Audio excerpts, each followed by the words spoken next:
ছেলেমেয়েরা বাবার লাশ নেয়,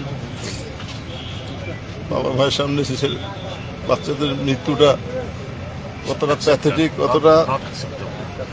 কতটা দুঃখের, কতটা কষ্টের, এটা একমাত্র বাবা মা জানে। আমরা যে এয়ারপোর্টে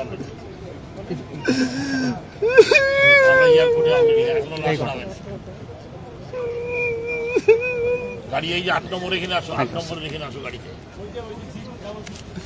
এটা দিয়ে দিলাম। হ্যাঁ ঠিক আছে। হ্যাঁ হ্যাঁ আচ্ছা, এই যে কথা দাও, 1 মিনিট কথা দাও। সোহেল লোক একটা কথা বলছি। সোহেল,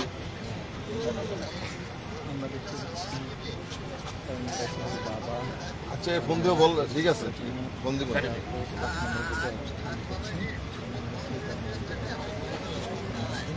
ফর্ম ফিল আপ করছি, আমার সাবধান, মেল, লাশ নিতে হবে আমার আমাদের। মেল কোনোদিন চিন্তা করি নাই। ভাই আমাদের লাশ দিব, আজকে আমাদের ওই লাশ নাই। ছেলেমেয়েরা বাবার লাশ নেয়, বাবার ভাইয়ের সামনে এসে বাচ্চাদের মৃত্যুটা কতটা প্যাথেটিক, কতটা দুঃখের, কতটা কষ্টের, এটা একমাত্র বাবা মা জানে। হে আল্লাহ, তুমি তো ক্ষমা করে দাও। সবাই মাফ করেছেন, দোয়া করেন আমাদের।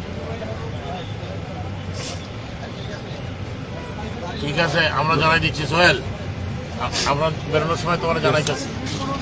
দর্শক, আপনাদেরকে দেখাচ্ছিলাম কারিনা কাইসারের বাবা, তিনি হযরত শাহজালাল আন্তর্জাতিক বিমানবন্দরের 8 নম্বর গেটে এসেছেন মেয়ের মরদেহ নেওয়ার জন্য। ইতিমধ্যেই বিমান বাংলাদেশ এয়ারলাইন্সের পক্ষ থেকে মরদেহ হস্তান্তরের যে ডকুমেন্টস অর্থাৎ কাগজপত্র আছে সেগুলো দিয়েছেন পরিবারের পক্ষ থেকে, সেগুলো সিগনেচার করা হয়েছে এবং তিনি বারবার কান্নায় ভেঙে পড়ছেন। আমরা